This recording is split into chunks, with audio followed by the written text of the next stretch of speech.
to reflect with you on relying only on the power of God. And we begin by relaxing ourselves, just breathing in and breathing out, and bringing to our mind that there is nothing outside of God. God is. This is because God is all, and He contains everything, all beings, all things, all possibilities, all manifestations, everything it contains within Himself.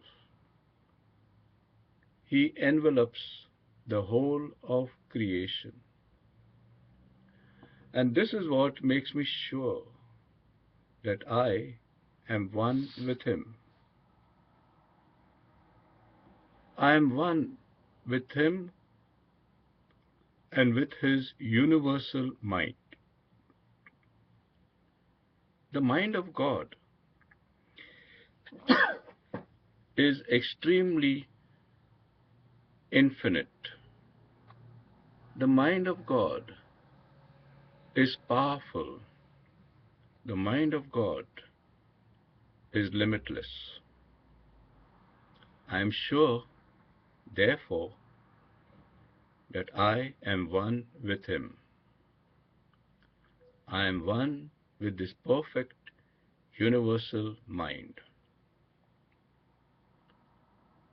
This mind is perfect, and hence everything it creates reflects its own perfection. Since this mind is perfect, it cannot create anything that is imperfect. It just cannot create anything that is not beautiful, that is not grand, that is not awesome. I therefore rely upon it for total and complete guidance in my life and in my day-to-day handling of every moment of it. I need not have a care or a worry in this world, for this perfect mind that creates perfectly is handling my being, my thoughts, my relationships, and all my daily needs. My dear friends, most of the time, this perfect mind of which I am talking, this universal mind of which we are more or less accepting, we remain unconscious of it. We remain unconscious of it, and yet it is part of our being. This unconscious mind, this perfect mind of God, knows no evil. This perfect mind does not understand what evil is. This perfect mind does not know what limitation is. It only knows abundance. It only knows fulfillment. It only knows vastness and spaciousness. This universal mind does not suffer from any lack or any need. And all it does is forever and every moment create new worlds, new beings, new forms of existence, new types of life. And that's all. It glories in extending itself everywhere and every place and every how. I accept this.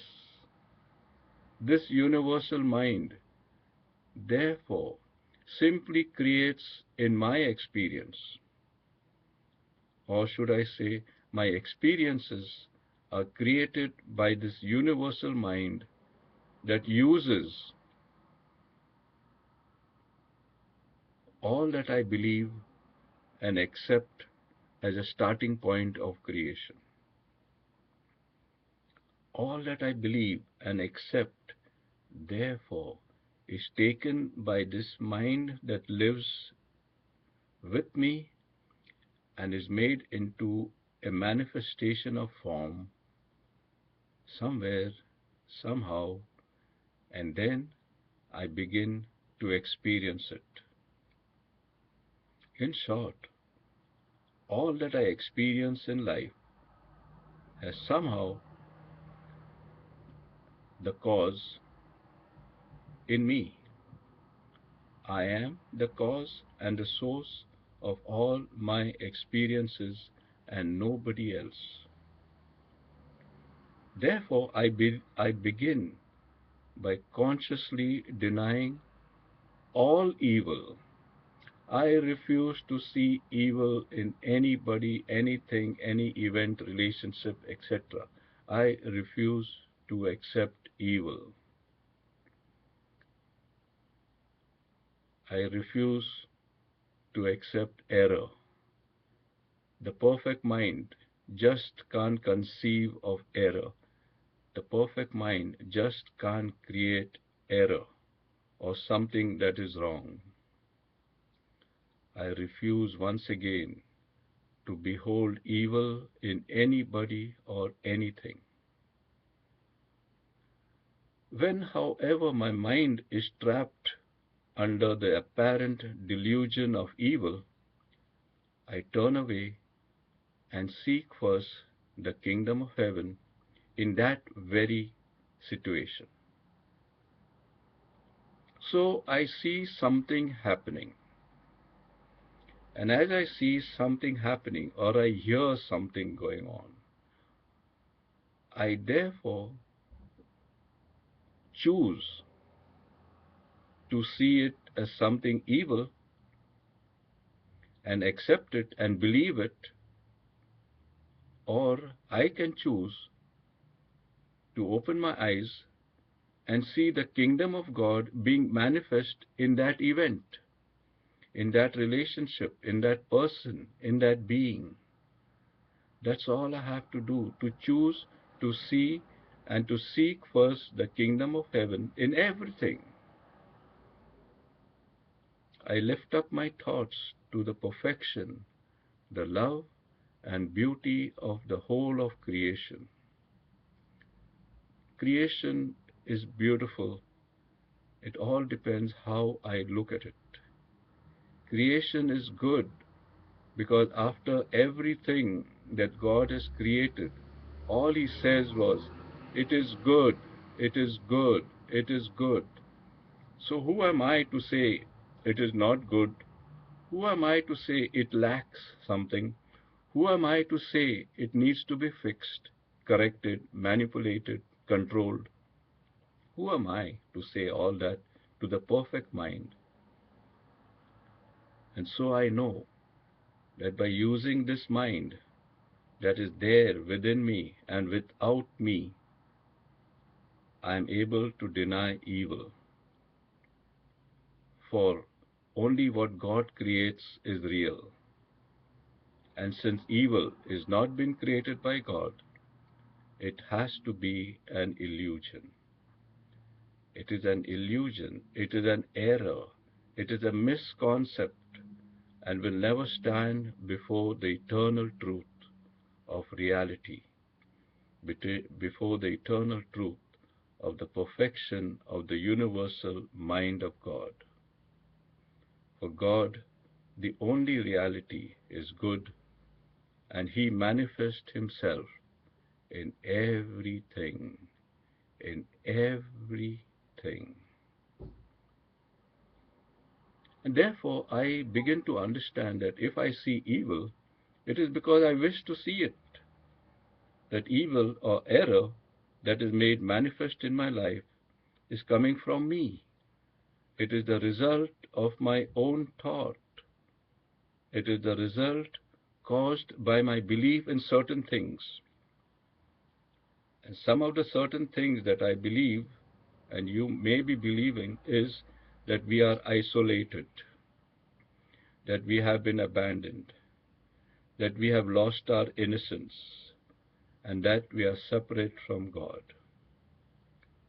If we can just tackle these foundations of our insecurity, then we shall know that God is so very close to me. He knows everything, is so very close to me. He knows me better than I know myself. He's so close to my thoughts that I only have to think about something and God brings it into form, brings it into manifestation, and this becomes my experience. So if evil is manifested in my experience, then it has come from my own thoughts. And my own thoughts can therefore change it and choose to have another thought. I am not the victim of my thoughts because I have the power of choice that God has given me and never will take it away from me.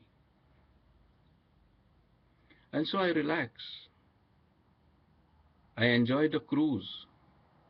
I refuse to be the captain because the universal mind of God is the captain, and all He wants me to do is to enjoy the cruise. I do not question where the ship is going. I just enjoy the cruise. Since I know that all my thoughts and beliefs become real in my experience, so I have the clue that henceforward I will only think of that which is beautiful. I'll only reflect on that which is holy. I will only ponder on that which is good. And these are the seeds that I will keep putting into my mind. And the universal mind of God takes it and gives me back the manifestations, and in my experience, all that is good, holy, and beautiful. To do this, I do not have to run, I do not have to struggle, I do not have to strive. I just have to relax and contemplate and be in peace. I remain secure, for I know in whom I have placed my trust. I trust in a power that is infinite. I trust this power. I rely on this power to guide me every step.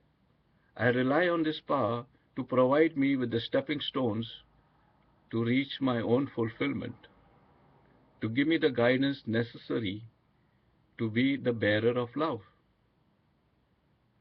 And so, once again, I refuse to see and accept evil in anything or anybody. And as I do it consistently, consciously, evil disappears from my experience into the illusion from where it came from. I learn, therefore, to accept only that which is good, that which points to love, only that which is beautiful, that which is fulfilling me, only that which is holy, that in which I wish to immerse myself.